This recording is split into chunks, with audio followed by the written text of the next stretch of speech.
Honestly, I think we could all listen to each other a little bit more, and I think it's a healthy thing. I listen to all sorts of people, comedians, actors, musicians, directors, writers, even a president. They come into my garage, and we have a conversation about all the big stuff in life.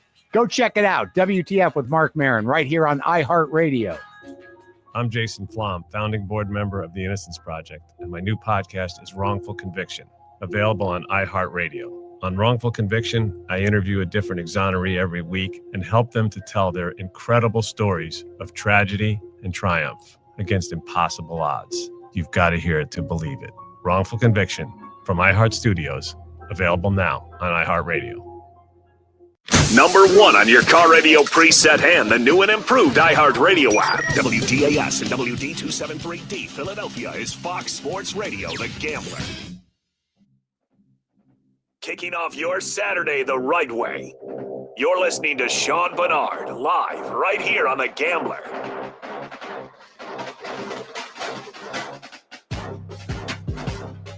What's going on, guys, and welcome back to another episode of Sean Barnard Live right here on Fox Sports Gambler. Appreciate each one of you guys wherever you are tuning in at, whether that is the Pick Swap Media YouTube, whether that is the iHeart app on the Fox Sports The Gambler airwaves, or anywhere else that you may be consuming. Shout out to you guys tuning in right there on Twitter, on social media, wherever that is the case. We got a lot to get into on this fine Saturday. And the biggest theme that I do want to hit on today is some Philadelphia 76ers. Now, that is kind of my wheelhouse of sports talk, I would say, that I have some experience covering on the beat. That is my favorite topic to talk about in its entirety. And I do think that we have some real deal takeaways to get into the Sixers team. Coming off what I think is pretty clearly the worst loss of the season. I know the season is young. There is plenty of time for that bar to be further raised. But ultimately last night, the Sixers coming up short at the hands of the Detroit Pistons, 114-105. That is the second time in the span of 5 days that they did drop at the hands of the Pistons there. And not only just losing to the Detroit Pistons, which, by the way, marked their ninth consecutive victory in this stretch here, but losing to a Pistons team without Cade Cunningham, without Jalen Duren, without Jaden Ivey, their top three players, really, and it was an identity thing that we saw from this Detroit team. And that is really the topic that I want to dig into, is something that is still missing from this Sixers team, is that scrappiness, that willingness to show up on an every night basis. And I thought there were strides being taken in that direct direction. Now, there are certainly some X's and O's takeaways that I do want to discuss. Tyrese Maxey, want to get into how he played. Quentin Grimes, why we should be sounding the panic alarm a little bit more than I think is being openly acknowledged there. And I think Daryl Morey should be running a little bit of a victory lap for not handing out that $30 million contract this summer, despite the critiques that he did face. But that is where I want to start, is overall the identity of the Sixers team. And the reason that that is such an important message to me is I want to flash back a little bit to something we heard from Tyrese Maxey directly during Sixers Media Day here. And to pull up that quote, shout out to Zach Chavalella of Philly Sports Network, who asked this question in the first place. But I did want to play this clip from Tyrese Maxey right here.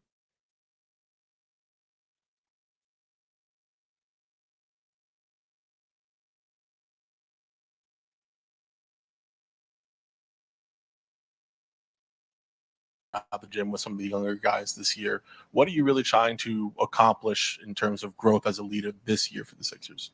I think the biggest thing that I'm trying to accomplish is, like, we need a standard. Like, this is who we are every single day, no matter who plays, no matter who doesn't play. When you see Philadelphia 76ers, this is what you see. You're going to see that team every single night. Every single time you turn the TV on, every single time you step foot in whatever arena that we're playing in, this is the team that you're going to get. And this is the type of culture you're going to get. They're going to do this thing. They're going to do a certain thing a certain way every single night. I think that's the biggest thing. And then just, like, building a camaraderie and a brotherhood off the court, I think that's one of the biggest things that I've tried to do this summer. Justin was in Dallas a little bit, came to my house. You know what I'm saying? VJ, a couple guys are going to come to my house soon. You know what I'm saying? A couple out here. So it's just like, that's the kind of thing that I'm trying to build. If you have that friendship and a relationship off the court, I think when you get on the court, I've even started playing video games with the VJs, the Justins, and you know what I'm saying? So it's like, I think that's going to help us a lot. Now, that's obviously a very admirable goal that Tyrese Maxey is building towards. And to give him credit here, this is not just a dude who talked the talk, that I think he did tangibly walk the walk at the start of the season, that there was a newfound identity, a pep in a step, a commitment, a night-to-night ability that we could rely on for this Sixers team. But I think they walked into a Detroit Pistons team that has that to a completely different extent last night. They did that without Cade Cunningham once again, who is the foundation of that entire organization, a guy who I do not think gets enough credit nationally for the way that he took his lumps and continued to build that Pistons organization up around him there. He was the face. He was the number 1 overall pick. He is the most talented player there. But everyone is bought in around Cade, and even when he steps off the floor, the sky does not fall in the way that is the case for many different organizations, the Sixers included. Now, before I dive deeper on the Sixers, I do want to recognize here, this Detroit Pistons team is straight up good, man, that they get it. They're bought in. They're talented there. This is not just a bunch of scrappers, although they absolutely have that in their identity as well. They're talented basketball players, and I do think that right now, for my money's worth, they're the best team in the Eastern Conference. That I think the Detroit Pistons are that good. Just looking at the NBA standings as a whole, they're 11-2. They're sitting 2.5 games above the New York Knicks for the top spot in the conference. They're 9-10 or 9-1 in their last 10, a 9-game winning streak. And it pretty much looks like this is real to me. We saw them take that catapult forward into a contending team last year. They ran into the Knicks in the second round of the playoffs there and sort of had their growing pains from a postseason perspective. This feels like the year to me that they're catapulting into legitimate contender, that they look that good to my eyes there. I know it is still early in the season, but there is an identity here, and that's something that I think deserves a bit more praise than I'm seeing being thrown around. Now, speaking of that identity here, the Pistons sort of spoke about it themselves last night, and there's 2 quotes that I did want to pull up from guys directly here. Now, the first one is from Isaiah Stewart, and Isaiah Stewart basically talked about what went wrong or what went right from the Pistons' direction, what went wrong from the Sixers, and why the result did ultimately end up the way that it did last night. So to pull up this quote from Beef Stew here. It was a 19-2 run by Philly in that third quarter, but the way you finished, how did that change the momentum in your favor? Oh, yeah. We applied a little more pressure. Keep applying that pressure, and they laid down for us. So we came in, we did that. We know that's what we had to do to get the job done. And, we wanted this win so bad tonight. And you want to talk tone setter? That is the guy that, sure, it is maddening when he is just throwing himself around the court, being obnoxiously physical, trying desperately to get into scraps with everyone on the opposing team. But that does set a tone from an organizational standpoint. And not every player can do it to the level that Isaiah Stewart does. And frankly, there are certainly times where I think, I don't want to say he crosses a line, but he's more, I guess, Draymond Green in his impact from a off-court standpoint or a physicality standpoint, and the production does match there. But it's still necessary to what the Pistons need him to do. And tonight or last night was an example that I don't think the Pistons win that game without him setting that type of tone.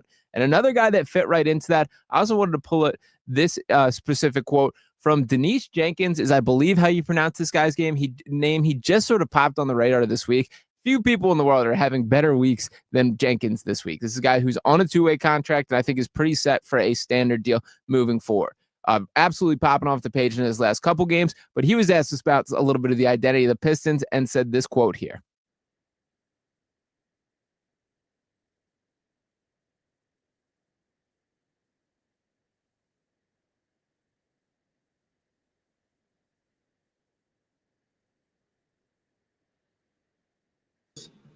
Bunch of mutts. You don't want no mud in your house, do you? Why like mutts? We nasty boys. That's what we are. So you guys obviously embrace it. We are nasty boys. That's what we are. That's what we are. And that is a funny quote there to just hear it laid out like that. But at the same point, that is who the Pistons are, man. And that is why that they found their identity. They're committed to this. They know who they are as a basketball team. And that's a question that I'm not sure the Sixers still fully know the answer of. Yes, we know that there is top-end talent. Yes, we know that Tyrese Maxey is awesome, can carry a team on his back for stretches, although that was not the case last night. We know what the identity has been during the Joel Embiid era, that it is nice to have a little bit of a youth movement, have this flash of athleticism, the VJ Edgecombs of the world that are popping and making a difference. And for what it's worth, to touch on Tyrese Maxey real quick last night, that we were talking about his final stat line for the game, finishing with 31 points, 7 rebounds, 3 assists, 3 turnovers, and 4 steals. He played 40 minutes of action, once again, right at the top of the NBA in minutes played per game. I didn't think it was a bad Maxey game per se. I've seen a little bit more criticism than I expected. He certainly did not shoot the ball well, and to give the pure context of that, but he was 13 of 31 from the field, 2 of 11 from beyond the three-point arc, only got to the free throw line 3 times. And for what it's worth, 31 points on 31 shot attempts is never what you want to see, particularly from a guard like Tyrese Maxey in that direction, that he was shot chucking to an extent. But they also need him to be the case. And I don't know who exactly that falls on. this is a Tyrese Maxey thing directly. I sort of shift a little bit more of that responsibility onto Nick Nurse, that you have to do a better job of scheming up ways to get others involved. Somebody has to shoot the ball on an every possession basis. And even looking at last night, we saw Kelly Oubre get hurt. He missed the second half, and he's been excellent for the larger part of the season. It does feel like he's coming a bit back down to earth from a shooting standpoint or a production standpoint. He certainly has punched above his weight class to an extent for how he has started the season, but you got to give credit where credit is due, and he has earned it in that conversation. Trendon Watford was a guy who was plugged in the starting lineup, has had some really nice flashes in recent games, a triple-double that he produced. He played just 14 minutes of action and was basically benched in the second half for Dominic Barlow, who was nice to see back on the floor. But when looking at like the sources of offensive production from this Sixers team, the Tyrese Maxey had 31 field goal attempts last night. VJ Edgecombe second on the team with 15. Quentin Grimes third with 10. And then we're talking about 8 shots from Dominic Barlow is the next most on the team. There just has to be a level of offensive creativity that I'm not going to accept sort of the critiques of Maxey for shot chucking if there aren't better alternatives in place. Now, will that problem sort of fix itself when the likes of Joel Embiid, Paul George, Jared McCain do return to this roster? For sure. There is some truth to that in its entirety, but that was the situation last night. The Tyrese Maxey had to empty the clip, and unfortunately it did not fall at a regular enough rate for it to produce the desired result for this team. Now, each of these guys have a bit of an interesting conversation in this picture here. For Joel Embiid specifically, sort of the worst fears that we did not want to see this season did come to fruition this week, as he did see some knee swelling occurring in his right knee. Now, why that is important to note is that is not the knee that he's had 2 surgeries in the span of 18 months. This is the other knee, and who knows if it's an overcompensation thing. To give the positives of that the imaging does check out. There's no structural damage that has been done to Joel directly. And I also will reflect on during media day, Joel Embiid stepping up there himself, facing the podium and saying, there is a level of unpredictability for how my body is going to react this year. That there is not a concrete game plan that we can have in place for I'm going to play this game. These games I'm going to be completely fine. I'll sit out this one. There's going to have to be a level of read and react to how his body is feeling. And for the first time this year that we did see ultimately an issue pop up. Now, it is just swelling. It is one thing that this is just a stay the course. This is nothing to super panic about. To me, this is more of the same game plan, that you're going to have to be proactive in limiting the wear and tear. In the wider scale of things, I don't know how you cannot feel encouraged by what we've seen from Joel Embiid. And obviously, he still is not going to be the MVP version of himself. He still is not a certified, clear-cut top 5 player in basketball the way that was the case during the prime of his career here, but he's looked better in every single game that he stepped foot on the floor. And I'm not just speaking about a production standpoint. More of what I'm optimistic about, or what has stood out to me from Joel directly, it's the movement, man. It's the verticality. It's the trust in his knee, that he's looking closer and closer to a fully functioning high-level NBA basketball player, which was not the case when this season started, and certainly was not the case in the larger part of last season. Now, we'll see if this specific issue is something that takes a little bit of a regression in that conversation. I think it's also fair to assess that Joel is certainly a rhythm type player, that the more he plays, the better he feels, the more of a flow and, him finding the best version of himself on the basketball court. Those are things that certainly are connected. So when he does have extended time off, that he kind of does tend to have a little bit of a step back there.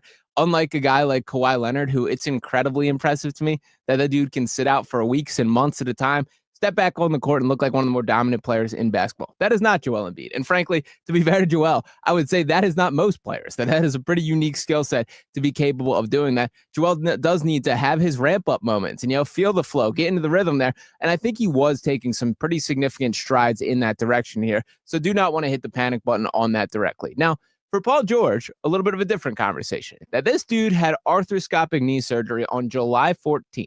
Well, let me check my calendar here.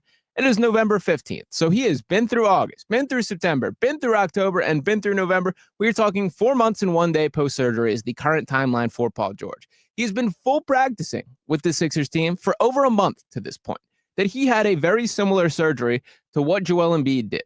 And if you were going to make me make a bet at the time for Joel's injury status and Paul George's injury status for who's going to step foot on the floor first, I would have lost that conversation in that bet place, because Paul George would have been where my money went. I don't understand what's going on. And the latest report coming from Shams Charania, the national report, and what is being, parroted from what the Sixers PR are saying, is that he needs to strengthen up his quad a little bit to limit re-injury risk. I just don't quite understand why we're having that conversation 4 months down the line. It feels like something is weird with it. The fact that he has been a full participant in practice, that I've seen some really encouraging clips of him playing one-on-one and playing some live game action inside the Sixers facility there. I don't get it. But what I do know is the Sixers need Paul George, man.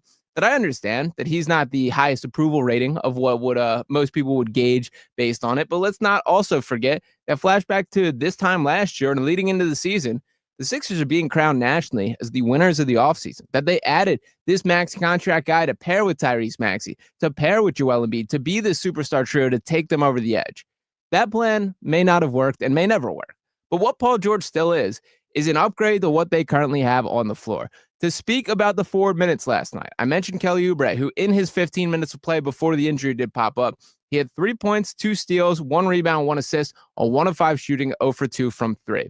Looking at the rest of the forward rotation, Trendon Watford played 14 minutes, 2 of 5 from the field, 0 for 1 from 3, 1 rebound, 1 assist. We had coming off the bench, Justin Edwards, a nice little flash from him again last night. 17 minutes, 13 points, had an assist and a rebound. We had Jabari Walker play 10 minutes, had 2 points and 0 of 1 shooting. Dominic Barlow, a guy who I do want to touch on in a little bit here, played 29 minutes of action with 10 points, had 8 boards, 3 assists, and 2 turnovers. I say all this to say you don't think that Paul George can play a role or carve out a lane based on those being the other options that are available at the forward position, that even the worst version of Paul George is like a cleaner, true wing than this Sixers organization has had in really years to this point. So I get the approval rating is low. I get that he did not live up to expectations last year, but I still see a very clear need on what his skill set is and what this Sixers team is missing. If you want to complain about Tyrese Maxey shooting 31 shots last night, you got to have somebody else that is capable of taking on some of that workload. And Paul George is a guy that can do that. So for Paul specifically, I feel like it's got to be this week. This has to be the time where he returns to the floor. And I don't know if the ideology behind holding him out or being so cautious in this approach is for like a second half push as Joel gets his legs under him. Whatever the case may be, I think we're at the stage where we need to call out. This Sixers team needs a little bit of the reinforcements, and Paul George should be that guy. I understand that check is still cashing. I understand that he's around the team. I saw him on the bench last night sitting over there. Fresh cut, by the way. Looking ready to step up on the floor here. But the Sixers do need him to actually produce to an extent there. And I do think this needs to be the week that Paul George makes his return. Whether or not that will be the case or won't, we will see. There's been nothing really to indicate one way or another outside of this has been like the third time that they've listed that he's at the final stage of full clearance here. So we'll see what shakes out with that. But I do think the Sixers need Paul George a whole lot more than is being publicly acknowledged here. Now, the other piece of the potential return or additions that are going to come that are already on the Sixers roster brings up Jared McCain. Now, for Jared McCain directly, I've been a guy who has sung the praises for Jared McCain. The last year's 16th overall pick, the dude that would have been the runaway rookie of the year if it were not for the meniscus tear that he suffered last year. This is a guy who I also think is incredibly necessary to the Sixers team. And the reason that I say that is to look at last year's stats, in which he still finished 7th in Rookie of the Year despite just playing 23 games. Then McCain averaged 25.7 minutes per game, and across that level of opportunity that he produced, and I got to say, ESPN changing all the formats up to throw off my flow here, but 15.3 points per game, 2.6 assists, 2.4 rebounds, shot 38.3% from beyond the three-point arc on 5.8 three-point attempts per game there. He looked like a game-changing talent, a foundational piece of the future of the Sixers, and not just the raw numbers, not just the production, but stylistically, the way that he went about it, the buy-in from an off-ball movement perspective, being the Steph Curry disciple in buying into that level of work rate is stuff that is thrilling to me for how this functions in modern basketball. Now, Jared McCain this year has yet to resemble any portions of the praise that I just sung. And to list out the entirety of the season that we've seen him play in 3 games, we've seen him play 31 minutes per game, and across that time that he has a grand total of 0 points, 2 rebounds, 4 assists, 1 steal. He's 0 for 9 from the field and 0 for 2 from beyond the three-point arc there. And to give out the game logs in its entirety here that we saw, we know he was functioning with a minutes limit to start the year. He played 15:09 in his first game back, did not score a point, registered 2 assists, 1 rebound, shot 0-4 from the field, 0-2 from 3. Then in the 2 games since, which occurred on November 9th and 11th here, played 8:51 of game action and then 6:48 of game action. Now, the sort of chicken or the egg debate that we get into with Jared McCain's return is he does not look like he is ready to contribute to this team currently. That, by my eyes, it looks like the NBA's pace of play It's a little bit too fast for him at this current moment. But he looks like a guy who has not played NBA basketball in the span of calendar year or 11 months, if you want to get technical with me here. The way that the Sixers are combating this, which I am fully in favor of, is giving him a little bit of an opportunity in the G League. And I think that is the best thing for him and for this organization as a whole. This is just a situation where Jared McCain needs to play through things, needs to learn to trust his body again, get a feel for what is the flow of play. How can I get to my spots and all these sort of conversations. He's gone through a lot as a rookie. Like, the thing about the trajectory of this guy who, when he got to Philadelphia, sort of had to earn his role, that he was pretty limited in his opportunity at the start of last season. And then as these injuries pop up, as the season begins to get off the rail, he became the light of hope for this organization, that he was absolutely tearing things up, being really the focal point of the offense for stretches. And then the meniscus tear happens, and he missed the entirety of the second half of the season, played just 23 games last year. Then flash forward to this offseason when he does finally work his way back to the knee injuries, beginning to scale his level of play up and make an impact on the court here. Then he suffers a torn UCL in his shooting hand there. That is a tough situation to be in here, particularly when there's the level of change that this organization has gone through this offseason. Bringing in a guy like VJ Edgeco, who plays a very similar position. Quentin Grimes, he never had a chance to share the floor with because McCain went down before Grimes even came in here. Trying to figure out how you can play with these guys, share the floor, and all these type of things is really hard when you're behind the 8 ball like this. So I'm not panicked about Jared McCain whatsoever, but my takeaway is this has been a pretty nightmare trajectory. If they can get him back to being the level that he showed to be last year, which I do think will ultimately be the case, it's just going to be a work in progress to get to that level there, that's another guy that can help relieve Tyrese Maxey's role within the offense. I think as much as I love Tyrese Maxey, and I do think this dude has answered every single question as possible this year and every year he's been in the league, there is just too much on his shoulders currently. This dude is carrying the weight of an organization in a way that is simply unfair to him. And on a night-to-night basis, it is up to him. In the same way we had these conversations about when Joel Embiid steps off the floor, the Sixers completely fall apart, it feels a lot like that with Tyrese Maxey. And by the way, we did get a pleasant change in the third quarter trend. That has been an issue for the larger part of the season for the Sixers team. They burst out of the gates at halftime last night, outscoring the Pistons 36-25, taking an 11-point lead, and then just ran out of gas in the fourth quarter. Pistons outscoring the Sixers 26-15 in the fourth quarter there. That's ultimately how the cookie crumbled last night, and the Sixers did fall up short. Now, the last point that I did want to hit on about this game directly before we move a little bit to a wider scale here, I did want to go back to this Isaiah Stewart quote here. And to pull this up once again for Beef Stew, as I pull this up here, he said about the victory. It was a 19-2 run by Philly in that third quarter, but the way you finished, how did that change the momentum in your favor? Oh, yeah. We apply a little more pressure, keep applying that pressure, and they laid down for us. So we came in, we did that. We know that's what we had to do to get the job done. And, we wanted this win so bad tonight. Now, that laid down for us line is particularly what rubs me the wrong way. And the reason that I say that is that's everything the Sixers have worked to not be this year. And for the Sixers directly, that is the standard that Tyrese Maxey is speaking about. That is the thing that they cannot have as an identity, is that we roll over. And that's what I've been most encouraged by for this team in the wider scale. That I'm not going to let just last night's loss completely wipe away the progress that we've seen in that category. Them scrapping back for fourth quarter comebacks.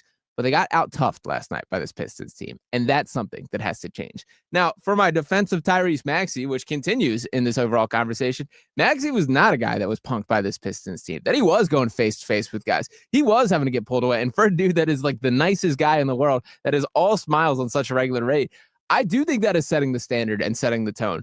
But the Sixers can't have Tyrese Maxey be their dirty work guy. For starters, that's not him. That's not who he is. And the other part is I just don't want my best player, which Tyrese Maxey is the Sixers' best player currently, being that dude that is getting in the mix with things. I don't know if that is Trendon Watford that needs to take on that role. I don't know if that's Kelly Oubre certainly wears those shoes to an extent here. Quentin Grimes, if you want to step up in this. But ultimately, somebody's got to be willing to mix it up to a level that currently it does not look like the Sixers have that guy. We've seen stretches where Joel's had to be that guy. And again, the same sort of like idea behind this. If I don't want the guy who's the best player going nose to nose with Isaiah Stewart, and Stewart, man, like he is as much as an instigator as you will find in the league. He is itching for fight, itching for battle every time that he has a single chance at it. And that entire Pistons team is wired that way. I'm not saying the Sixers need to be something they're not or be a fake tough team, but there does have to be a little bit of willingness to stick your nose up and not lay down in the way that it did sort of feel like last night. So I'm not panicking after this team has slipped to 7-5. Ultimately, they still sit in 6th place in the Eastern Conference, and the East is going to be a battle all year. Like, I recognize the Detroit Pistons at the top with an 11-2 record. To go down the list here, between the number 2 team, which is the New York Knicks, currently with a record of 8-4, between them and the number 11 team, which is the Boston Celtics, we're talking about a 2.5 game difference here. I think it's going to, for the most part, stay that way all season. Like, just shaping up at how this playoff picture could suit out. I think the 1-11 Wizards are going to have no chance at it. I think the 1-11 Pacers are going to have no chance at it. I think the 1-11 Brooklyn Nets are going to have no chance at it. And by the way, the Nets, who took 5 first-round picks this year, used all 5 of them, and they all look like misses. Like, not only have these guys not been encouraging, but they're really not playing them to the level that they should be or the expectation would be. And I don't know if that is saying something about the likes of Yegor Demin and, Nolan Traore, Ben Seraph, Drake Powell. You can run down the list, Danny Wolf. I like each of these guys. Maybe not like is strong. I like Danny Wolf a lot. I like Traore a little bit. I see the vision with Yegor Demin. But you got to let each of these guys play through their mistakes to an extent, and I don't see that happening whatsoever. But nonetheless, I bring that up to say I think those are 3 teams that have zero chance of any sort of postseason hope. Then looking above that, the Charlotte Hornets are 4-8, and they do have a little bit of scrap to them. Shout out to Con Knippel, who looks like a potential fringe all-star caliber player, which I did not think I would be saying about the Duke product. I always like Con to an extent, but he's certainly exceeding early expectations. And for Con directly, played his first game back in Milwaukee last night, which is the area where he is from. He had 2,000 family and friends in the arena to take in that game. I don't think I know 2,000 family and friends straight up. I don't know how he got that level of people coming there, and he absolutely balled out. Scored 30-something points, hit a 3 to tie the game, pushed it to overtime there. It was incredible. Shout out to Con Knippel. He's kind of earning a fan in me and pretty cool. I do think that Hornets team, while I don't think they're going to be making a push this year, is trending in the right direction. But I would consider them in this bottom 4 of the conference there. That is the team that I don't see making a push in the Hornets, Nets, Pacers, and Wizards. I bring that up to say the top 11 spots are sort of all for the taking. And if you made me make a bet right now, it would be the Raptors. That would be that final team that sort of sneaks into that top 11. By default, or the bottom, the Raptors team to drop to that 11th seed there. So by default, the Sixers sort of are going to end up somewhere in that top 10 mix. They're going to have a chance at this if they can put all the pieces together. Now, a couple other pieces that I do want to mention here before we slide to a quick break. Dominic Barlow last night. Hat tip, young fella. That I am thrilled from what I've seen by Dominic Barlow. And that was a guy who obviously popped in the first 2 games of the season. And to give the full story in case we're forgetting here, that he was plugged into the starting lineup in the first 2 games of the season. A guy that was signed on a 2-way contract, had a little bit of a cup of coffee with the San Antonio Spurs, spent a brief time with the Atlanta Hawks. He is a dude who came from one of these alternate pathways to the NBA.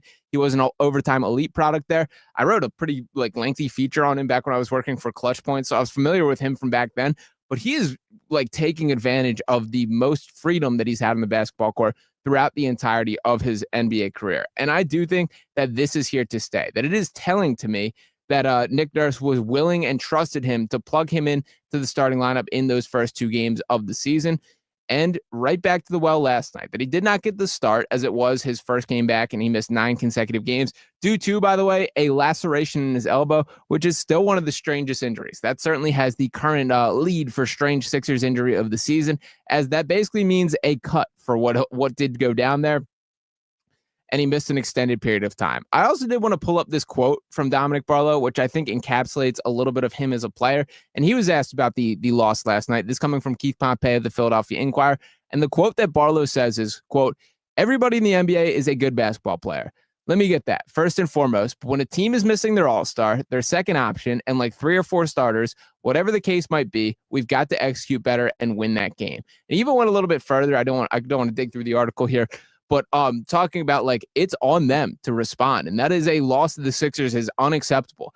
And I love everything about all parts of this. And this is not a guy who's just talking the talk. You felt it the second that he stepped in the game. That the first play that Dominic Barlow made last night was on the defensive end. The Pistons miss a shot. The guy goes up for a board, has clear position. There were 2 Pistons in the area there. Barlow skies over top, reaches his hands with his huge wingspan here, and basically yanks it, rips it to the point where it's him and 3 Pistons, and he's just swinging elbows around to the point where he ends up getting fouled. Sixers possession here.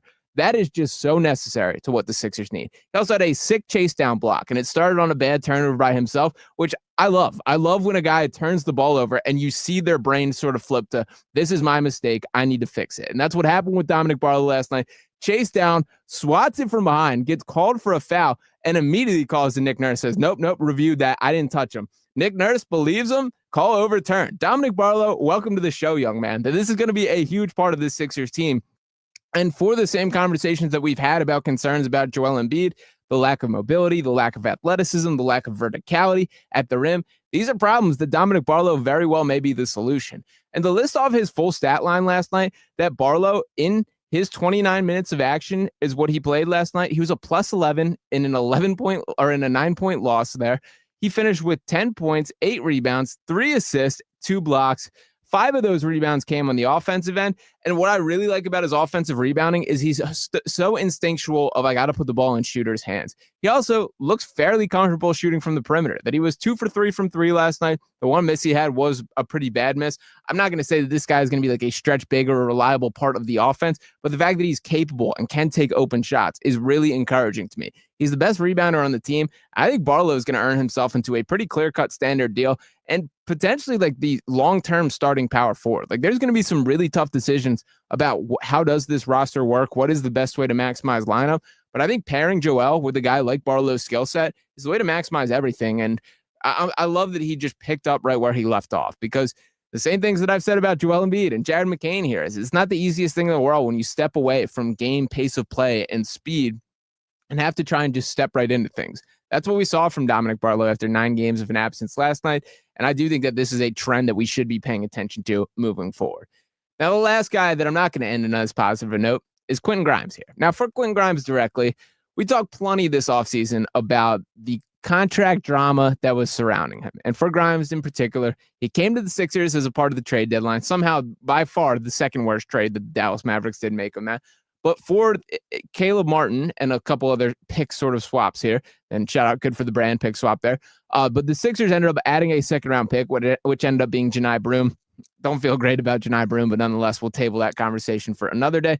But Quentin Grimes absolutely popped in the second half of the season. He was the clear-cut best player on the Sixers, a guy who put up a ton of stats, capitalized on the most basketball freedom that he had seen through the duration of his career. But there was this skepticism, too. In the entirety of all of these 30-plus point games that you were putting on the table, of these like ridiculous stat lines that have never been seen before, it is not equating to winning with this team. Now, that is not fully an indictment on Quentin Grimes. The goal became to lose, to maximize, your chances of the lottery. That was the game plan in place by the Sixers last year. So I'm not fully faulting Quentin Grimes for that. But what I am glad is that Daryl Morey did not stare down the barrel and say, yep, this was all real. Sign it up. This is going to be a key part of our future. Quentin Grimes is a fine player. But that's sort of where the conversation ends for me. I don't see this guy as an all-star potential talent. I think he's probably at best like a 5th starter caliber of guy. And I think really the right role for him is a coming off the bench sort of a spark plug guy. When you have a guy like VJ Edgecombe, like Tyrese Maxey, and like Jared McCain, it does make a lot of sense to invest a ton into Quentin Grimes directly. Now, this is not me chasing him out of town, but I'm just going to say, for all like the criticism of Daryl Morey for not reaching a long-term agreement, I don't think there was anything wrong with just making him prove what he could do for another season. Opted in the qualifying offer, signed an $8.7 million one-year deal, changed management because he obviously was not thrilled with how those negotiations did go down. And I do think, like, if I'm to draw the line in the sand as far as blame, it is certainly on the agent for overshooting that price point, that this was the offseason, which Grimes should have got paid, should have reached a long-term agreement. And there are still like numbers or smaller long-term deals that I would have been comfortable giving this guy an extension. He's a useful player. He's a fine player. He just does not have this otherworldly potential the way that I think each of these 3 other guards that we're speaking about do. That I think VJ Edgecombe, you can make a pretty convincing case to me right now that he's just better than Quentin Grimes as a basketball player. Tyrese Maxey, very clearly to me, is better than Quentin Grimes as a basketball player. I don't think that is a debate at whatsoever there. And then Jared McCain, like, I just believe that there is a top-end talent that I don't see with Grimes. This does not mean that Grimes is worthless, but I think that Morey does deserve a little bit of love for that. And to rip off his stats last night, that Quentin Grimes played 32 minutes of action, was plugged into the starting lineup in the second half following Kelly Oubre's injury there, added 9 points, 5 assists, 2 turnovers, 1 steal, 1 rebound there, shot 3 of 10 from the field, and 1 of 5 from beyond the three-point arc. When we're having the conversation about Tyrese Maxey having too many shots here, Quentin Grimes, you got to be one of those guys that is willing to step up to take it. And for Grimes in particular, the frustrating thing about him as a player to me is it's always like the timing is just a little bit sped up, a little bit too sped up to me. Quentin Grimes plays basketball like he's having a girl watch him play for the first time. That's what he looks like on a night-to-night basis. That I'm making a good impression here. I'm giving him my all on the court. I am playing my heart out. He is at that frantic rate every single night in every single situation. And when that is going well, looks great out there. All too often, it feels rushed, is not coming out okay, and I think the Sixers are feeling the effects of that. So it's going to be pretty fascinating to me for what his market looks like this summer, and I'm not going to dive too deep into the weeds, but there's basically no way for the Sixers to trade him and for it to make sense for Grimes from a financial standpoint. He also has a no-trade clause, so he's in direct control of these conversations. So he's going to be a part of the Sixers roster from start to finish this summer, or for this season, and it's going to be really interesting to see what sort of dollar figures and numbers we're talking at the end. But it's best for both parties if he can play better than he currently is. There's been some flashes. He's had some nice moments that he had set a career high in assists against the Nets. He's looked okay overall, but they need a little bit more from Quentin Grimes. And this is his opportunity to prove that. I don't need Tyrese Maxey and VJ Edgecombe ranking first and second in the league in minutes per game throughout the duration of the season. But that's how the situation currently is. Some of that's an indictment on Quentin Grimes. Some of that's an indictment on Nick Nurse. The bottom line is I don't think that is sustainable any way you cut it. So a frustrating loss by the Sixers team last night, an example of a Detroit Pistons team and organization that I think has such a clear-cut identity and knows who they are, and the Sixers still making progress in that specific direction. So I'm not panicking for the larger part of the season. I think one of the takeaways that I have after these back-to-back losses to the Pistons is they're just a very good basketball team, a team that should be considered legitimate threats in the Eastern Conference. By my money right now, should be the favorites to win the Eastern Conference, that I think they're at that level compared to the rest of, look around, the other teams that they will face in it. But ultimately, this team still has things to clean up. The Sixers do have to look themselves a bit in the mirror in what went wrong there. And we'll see if that happens in the coming days. But let me know what you guys think of that, about all that. Feel free to get involved in the comments. We're going to take a quick 3-minute and 58-second break. On the other side, I want to be talking about if this Detroit loss could motivate another Detroit victory as the Eagles prepare to match up with the Lions. So keep it locked. We'll be back right here on the other side. Fox Sports Radio, The Gambler. Now, total traffic for Philadelphia. In Philadelphia, Germantown Avenue shut down in both the west and eastbound lanes from Broad Street to Hunting Park Avenue due to SEPTA rail improvements until 5 p.m. tomorrow night. 95 northbound still jammed at 322 where police activity is just cleared. It's back to from Chichester Avenue. The Schuylkill eastbound slowing up Montgomery Drive to the Vine Expressway. Then a 6-minute delay westbound the Boulevard to Belmont. And Evans, total traffic. This report is sponsored by Mattress Firm. Need better sleep? Score huge deals on your perfect bed at Mattress Firm's Black Friday sale. Stop in today and let the sleep experts find the right upgrade for your unique needs. Mattress Firm. They make sleep easy. This is the story of the one. As a custodial supervisor at a high school, he knows that during cold and flu season, germs spread fast. It's why he partners with Grainger to stay fully stocked on the products and supplies he needs, from tissues to disinfectants to floor scrubbers. Also that he can help students, staff, and teachers stay healthy and focused. Call 1-800-GRAINGER, click Grainger.com, or just stop by. Grainger, for the ones who get it done. Hear that? That's Mike. He took ZzzQuil Pure Z's, so now he's sleeping soundly on a Sunday night. ZzzQuil Pure Z's are fast-acting melatonin gummies with a complementary botanical blend to help Mike get the sleep he needs to wake up refreshed and ready to conquer Monday. Let's do this Monday. ZzzQuil Pure Z's, just for sleep. Really great sleep. These statements have not been evaluated by the Food and Drug Administration. These products are not intended to diagnose, treat, cure, or prevent any disease. Use as directed. Oh, how's that flu, babe? Did you take DayQuil Intense Flu yet? Nah, I got this. Ugh, okay, I don't got this. You stay on the couch, and I'll grab the DayQuil. Undo your flu symptoms with DayQuil Intense Flu. DayQuil Intense Flu provides powerful relief of your flu symptoms. I'm ready for that to-do list. Wow, you do got this. DayQuil Intense Flu. The daytime coughing, aching, fever, under your flu, medicine. Use as directed, keep out of reach of children. On the job, every minute counts. That's why Lowe's now has ProBlock Quick Dry Primer, expertly manufactured by Sherwin-Williams. Engineered for pros to dry fast and go on smooth for virtually flawless results that keep your job moving. It's available in oil and water-based, and getting it is easy. Order online by 2 p.m. and get free same-day delivery right to your job site. Lowe's, we help, you save. Orders placed after 2 p.m. will be delivered next day. Valid in select zip codes. Subject to driver availability. More terms apply.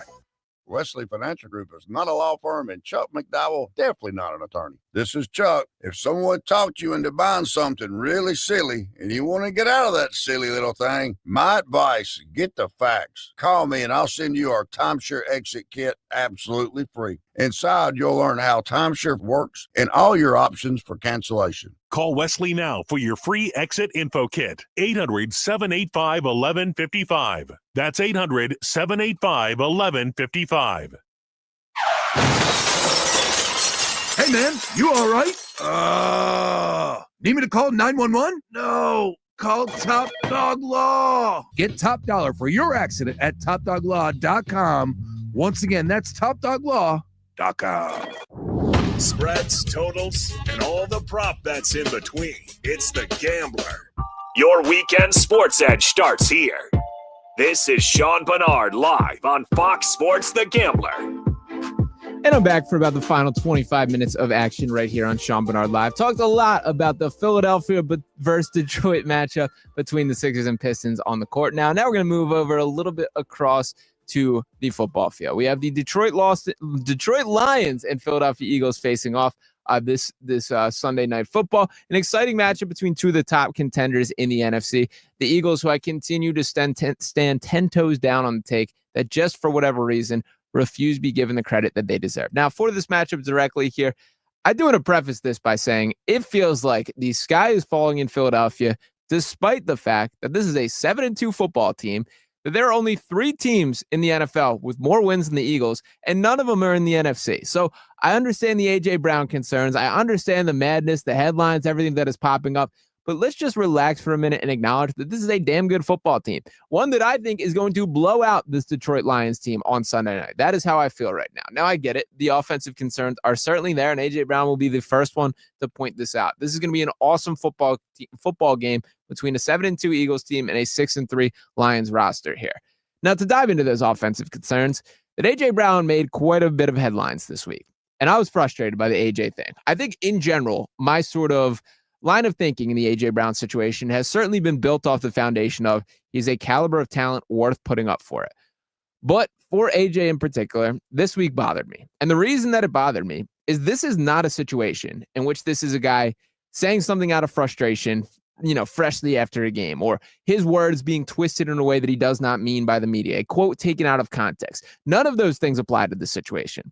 This is A.J. Brown being directly calculated and intentional about the way that he's being a distraction to this Eagles team. Now, I do respect the way that he stands up there and takes it to an extent, that he is not running, not ducking smoke, not running from the situation, that he stands in his locker and tries to explain himself. And for what it's worth, A.J. Brown is not wrong in this situation, that he does have points for why he is frustrated, why this offense can be better, why this team cannot just throw Band-Aid fixes over wins not being satisfied enough. But there's sort of two comparisons for how this season can go. We saw in 2023 where this team got off to a 10-1 start that looked like a legitimate Super Bowl contender, and the wheels completely fell off. That I remember standing on this very microphone making the case of this to me is a strength of this team. The fact that they do find a way to win even when it does not look pretty. And then things fell apart for the second half of the season. Then we saw last year. And I think people forget, because they won the Super Bowl, which that should not be forgotten by any means, but people forget the context leading up to that. It was not sunshine and rainbows in Philadelphia, that there was drama within this team. There were frustrations felt for how things that were being played with A.J. Brown directly, I might add. Now, they ultimately went on, won a Super Bowl. And what did A.J. Brown say following the season? That for sure, he celebrated the season. He had his fun at the Super Bowl parade. He's thrilled with it. But he said in his Instagram post when coming back that he is not motivated by the likes of winning the championship, that I thought that would be the pinnacle, that I'm there. But that is not what inspires me. It's beating guys. It's running past them. It's making them feel like they have no hope. And that is who that guy is as a football player. Now, I'm not going to be overly critical of that. I think it would be, naive to believe that every player in the NFL or every player in a locker room can have a Jalen Hurts-like mentality, that to keep the main thing, that I really do only care about winning. That's a special thought process from an athlete. And I also don't even think there's necessarily something wrong with a guy who wants the accolades. When you're at a skill position like wide receiver, you should think you deserve the ball in every single play.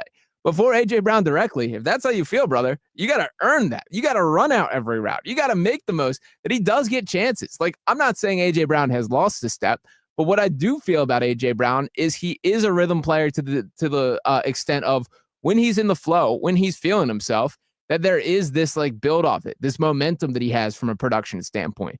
When he's in a rut, which is currently the case, it's tough to get out of that he is not fired up and motivated, that he's feeling himself when things are going well. He's not when things are not. And that is where we are with this Eagles offense. But for AJ specifically, what bothered me this week specifically was he stood there after the Packers game, after the Eagles produced another win to once again advance to 7-2 on the year, and basically said all the right things to the media. Then flash forward a little bit, and he's hopping on a Twitch stream intentionally, no media obligations, nothing contractually mandated. Now, this is complete free will by A.J. Brown, which, by the way, you're allowed to do.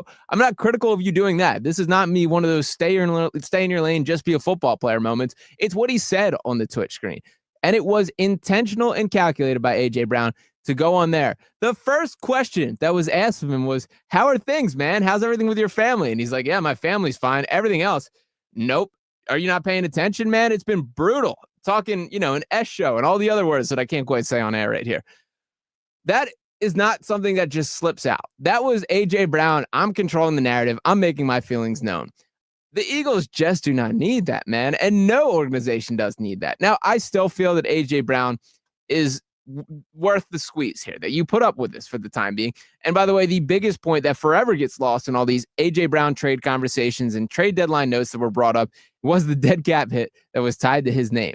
It is not only a conversation of A.J. Brown, is he worth it? Is it worth swallowing the amount of money that it would take to move on from him? And we are pretty far from that being the equation here. This offseason could get a little bit interesting with that. But for A.J. directly here, the grass is not greener, my friend. Then look around. Where would you rather play football? Because I promise you, there are no perfect offenses.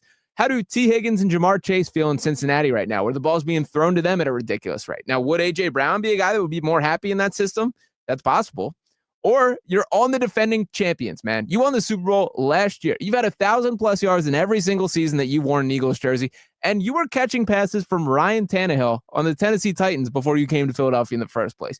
If anyone is going to have a feel, and I understand Tannehill had some good seasons, and those Titans team were playoff relevant behind the Derrick Henry era, that was also a team sort of built upon a run identity. Saquon Barkley is very good, man. And by the way, Saquon has not played his best this year. Devontae Smith is very good, man. And Devontae Smith is playing his best this year. Dallas Goedert, very good, and is playing his best this year. There's a lot of mouths to feed, and you got to understand that to an extent. If you're going to continue to feel that way, it is what it is. It depends on how it's perceived within the walls of the locker room for how much that truly matters to me. At the end of the day, that is all that I think does matter, and we will see what the effects of that are moving forward. But it just does bother me how intentional and calculated it feels. And even if it is well-intended by A.J. Brown to, cause a stir so this offense can reach its potential and they can all get on the same page, this is just not at all in my mind how anyone should want to handle that. There is no world in which this makes things easier. You want to have these conversations behind closed doors. If you want to look Kevin Petula in his eyes and say, I'm not getting the ball enough, this passing offense needs to be better. Jalen Hurts needs to be better. All of this needs to be better. You can do that within the walls of the locker room. That does not happen on a Twitch stream talking to where the entire public can consume that. And AJ, you've been in the city long enough now to know, man, everything you say is going to be under a microscope. And that is your fault in its entirety. That you're a guy that's earned that reputation. That you've, fed the hungry sharks by giving some quotes that people can run with and have talking points. People like myself can hop on a microphone and talk about what did he mean like this? What is the true intentions behind this? But that's the reality of the situation. That is the current state. Whether you feel good about that or not, that's for you to sleep at night, rest your head on the pillow. But the bottom line is that is the reality. That anything that A.J. Brown does say does carry a little bit more weight because of the way that you've put everything on display to this point. At the end of the day, winning is the best deodorant. If this team continues to pick up wins, continues to put themselves in a strong place for the playoffs, all will be forgotten. But it is really frustrating to me that in what should be viewed as a successful start to the season, these continue to be the messages that are pushed to the forefront of the surface here. For the time being, it is take care of business and beat this Detroit Lions team. And speaking of A.J. Brown, this is not a team that which you can slide by, go scoreless in the first half, and still find a way to produce a victory. The Lions are going to put up points. And even with the Eagles D looking pretty elite, I think very clearly taking strides in the right direction. That the Jalen Phillips addition, I think, changes a ton about this Eagles team. The corner changes that have been made. We're seeing the whole identity of the defense shift exactly to the way that we would hope would be the case there. Guys having some really impressive seasons once again. Quinyon Mitchell continues to be that dude. Jalen Carter feeling the pressure rate begin to increase. Brandon Graham back in the mix, although he did not look quite to the level that I did hope, and he'll get there. It was his first game back, all those kind of things. This is not going to be a matchup in which you're able to just grind it out with their defense. So I think the Eagles defense will make life hard on the Lions for sure, but they're going to have to put up points, and that is where A.J. Brown's going to be necessary. So before you're complaining to the media and making all those comments, why don't you just buckle down, throw 200 yards and 2 scores on your shoulders, because you're capable of that. We've seen that in Eagles jersey, and this is the exact type of game script that I do think is going to command that. And by the way, to the Lions directly, a little hat tip to Dan Campbell, man. That dude is a football guy in its entirety. I loved watching him defend the tush push this week, being asked by all the media. And he basically said, I'm a football purist, man. They found a little niche that they're good at that nobody else can capitalize on. I think it would be wrong for me to take that away, for people to want to take that away. And we'll also note that is the only team on the Eagles schedule that voted in favor of keeping the tush push this summer. So shout out to Dan Campbell, man. He is a real one. I do like this Lions team, and I do think these are the best 2 teams in the NFC pretty clearly. You can make an argument for the Rams. I will hear you out on that. And Matt Stafford has been at another level. But we're seeing this Eagles team still have a 7-2 record without playing their best football just yet. I choose to view that as a positive, even if A.J. Brown may not quite feel that way. So we will see what happens this week, but a big matchup between the Detroit Lions and the Philadelphia Eagles here. For Jalen Hurts directly, I love that he is wired the way that he is wired. I do wonder if like the disconnect between him and AJ, which I think is pretty clear and on display to this point, that I know there was all the talks and the backstory between these two had such a strong relationship growing up, dating back to college, Jalen being a part of his draft day experience and all these kind of things here. It is pretty clear that they are not ticking in the same direction or on the same page completely. I do wonder if that deteriorated just completely via this type of mindset, that Jalen and AJ are wired as differently as 2 cats can be. And I think that is sort of what we're seeing on full display. I believe Jalen Hurts as he sits up there and, spits out fortune cookie quotes every time he's asked a question at the presser. I believe AJ Brown in the same way that he gives the exact opposite. And there is a need for all personalities within a locker room. If a wide receiver thought like a quarterback or a quarterback thought like a wide receiver or vice versa there, you're getting very different results. Like, to take a completely different comparison here, this is one of the critiques that I've seen about Shedeur Sanders here, is he's a quarterback who has the thought process of like a defensive back or a wide receiver here, that he's Deion Sanders' son to the entirety. And there is these different standards for each position and each kind of thing here. But for Jalen and AJ, I just think they are wired so differently that that's sort of why this rift has ultimately popped to the surface. A.J. Brown wants to eat. A.J. Brown wants to clearly assert that he's one of the best wide receivers in football, and he still is. That the Eagles do have to do a better job of getting him the ball. That he absolutely is right about that point, and that's the frustrating part about all this.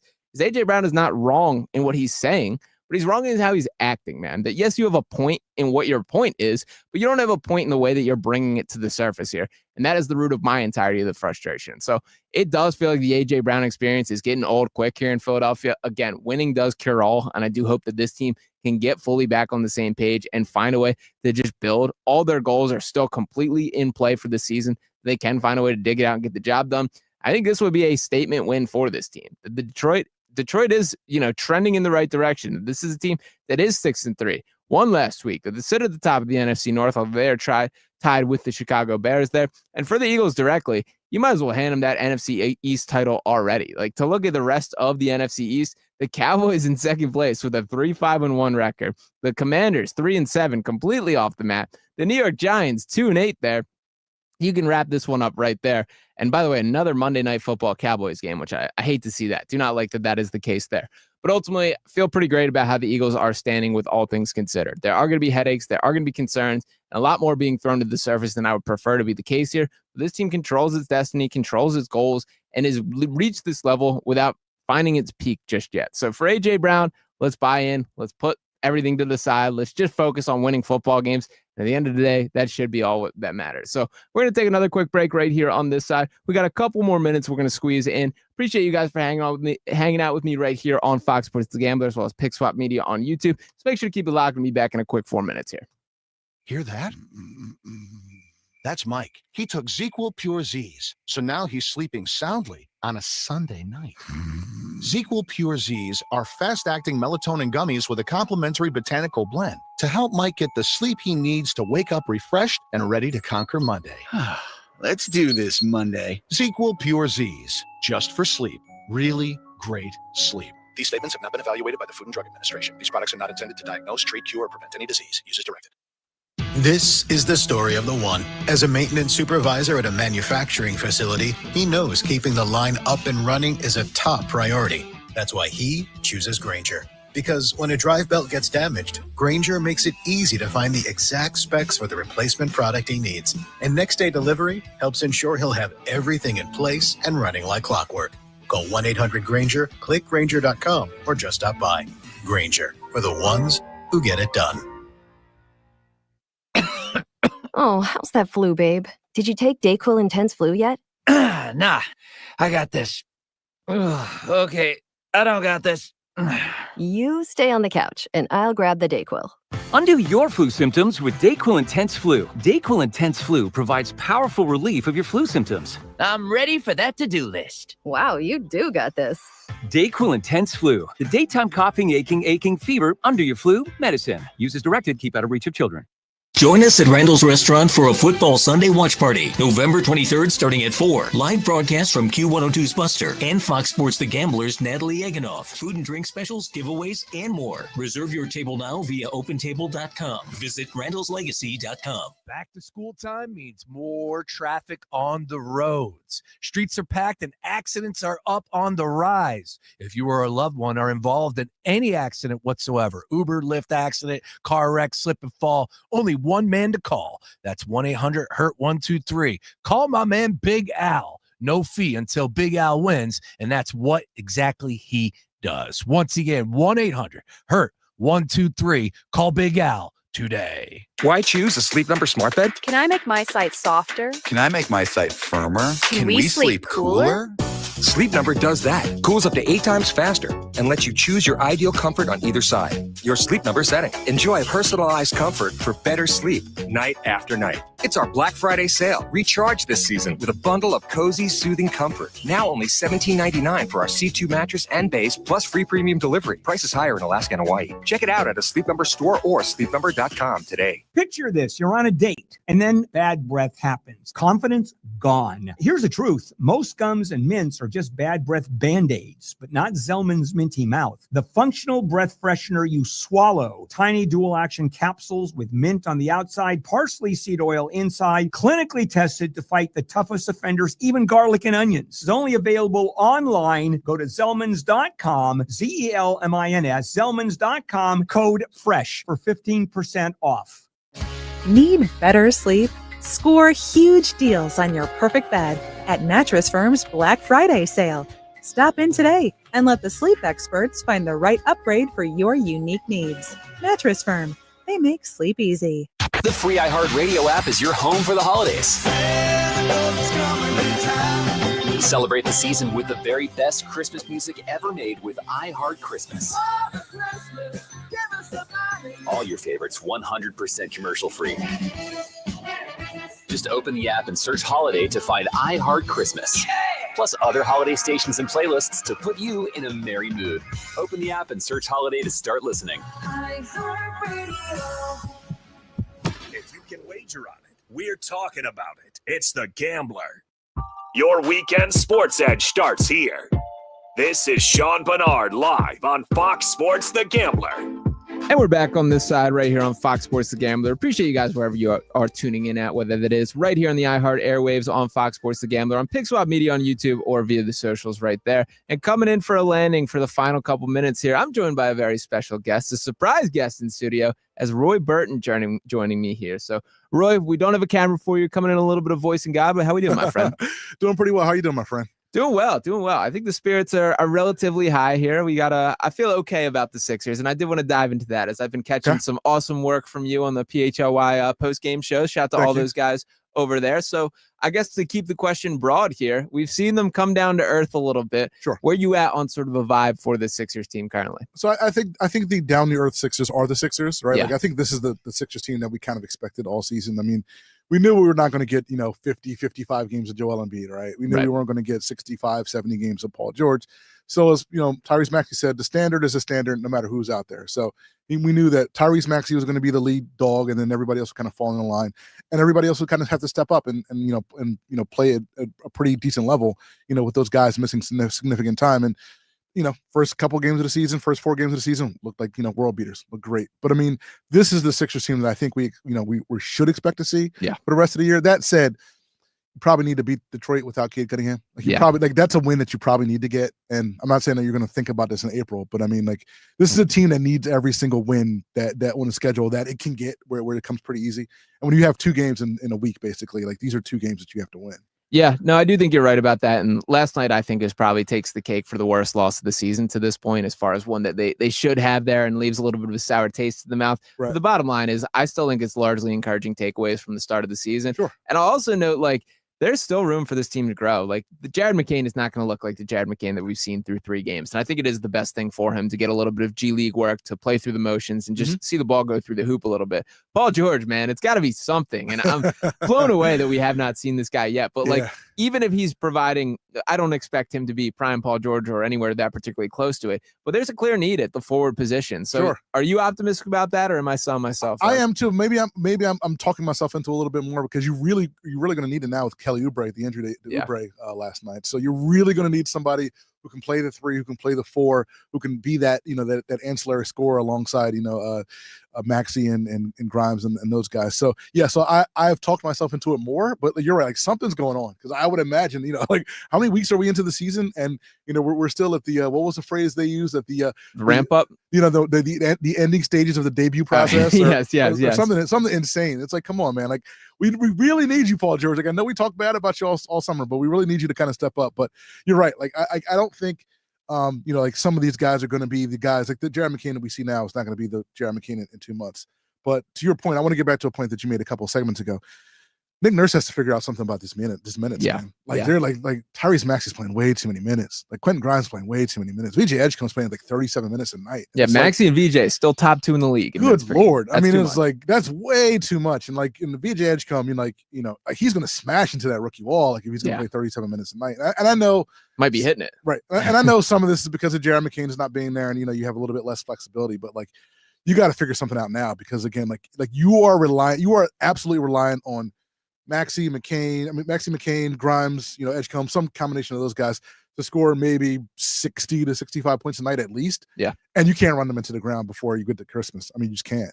Yeah, and it's kind of a catch-22 here. Is like the Cavs game is the one that stands out to me. Is I was the most frustrated with. Is you had an opportunity to give these guys a little rest. It was a back-to-back. The game was never really game was over. Yeah, I understand that you're itching at it, and you got a little bit of a chance. And this team has had some impressive comebacks already this year. But that was one where I would have waved the white flag far sooner.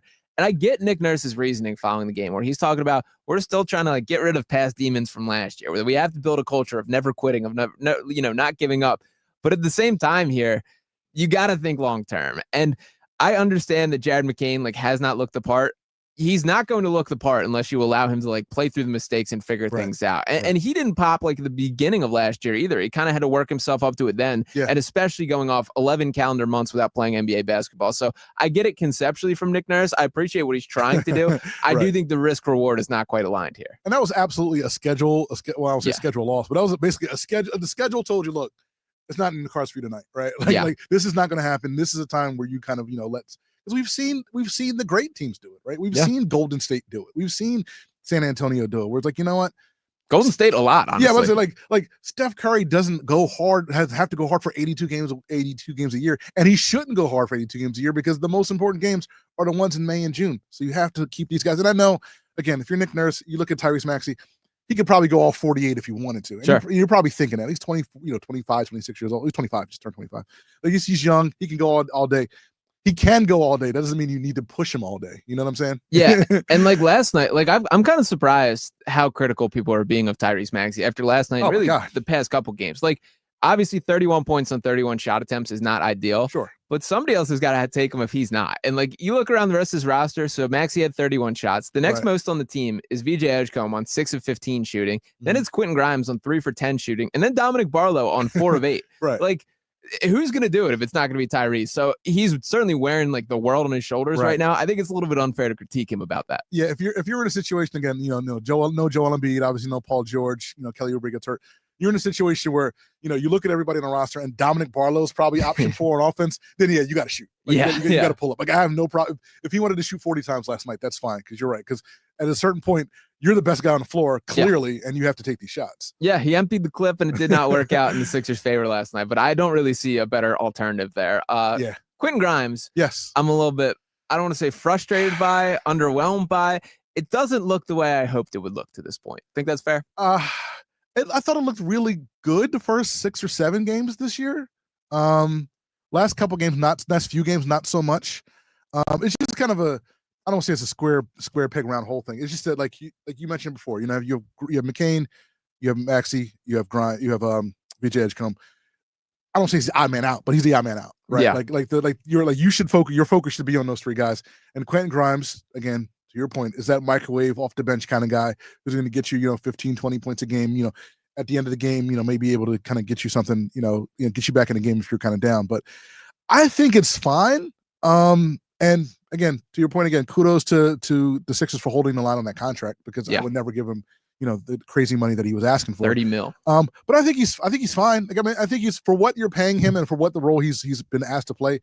I think he's been above and beyond what you can expect for that kind of money. Yeah. But that said, he doesn't factor into your plans clearly going forward. So, when Jared McCain gets his sea legs back, what does that mean for Quentin Grimes? I mean, he's played a lot of minutes and played fairly well this season, but at some point you got to give the keys to Jared McCain and see what you got. Yeah. I think I've been surprised to feel that cemented in that take this early in the season of I don't quite see the long, and he's fine. Like he's fine. He's an NBA player, like a 5th starter bench guy kind of player. Well, let me ask you a question. Cause again, we saw, the Josh Giddey get the $400 million. And I think Josh Giddey's a better player than Quentin Grimes. What's the Quentin Grimes market look like this summer? I'm trying to put a number on it. Is it like 18? Is it 20? He's a benchish guy, like you said, like a 5th starter, maybe a bench guy. Like what kind of market is out there for Quentin Grimes? This summer. I don't have a number exactly. I don't fully either. This is by far the most important year of his career for how he can finish off this. I think it may even be a tad less than that. Like he may be in like the 15 mil-ish type range. I mean, I just he's a scorer. He can put the ball in the basket. He can. Not that there's not 70 other guys who can do it, but yeah. I mean, I don't know. I mean, I'm trying to figure out. He's a starting caliber NBA player, and to me, that's usually like a $20 million guy. That's fair. He's also a dude who his entire trajectory got thrown off by he's been traded 3 times, and his agent really fumbled this summer. Yeah. Like his timeline for when he should have gotten paid was this past summer, and that all got messed up for a variety of reasons. There, he changed representation already, which I think is absolutely the right move because I do not think his cards were played correctly this year. It's going to be tough there, but I would put it this way. I think Quentin Grimes always plays basketball like he has a girl watching him for the first time. Like it's always a little bit too sped up, a little bit I want to do too much and too frantic out there. Well, we've seen it at the end of the games a couple times. It's like he's like at the end of the games, he's like, it's like, bro, it's just just calm down. Like you have some time, try to figure things out. Yeah, you're right. Like, yeah, he's the guy at the park. Your girl's there. Yeah, it's like, all right, I got to get these shots up. It's Quentin Grimes time. So, my final question for you here: Yes. Do you have what's your level of criticism for Nick Nurse currently? Other than the minutes, I don't.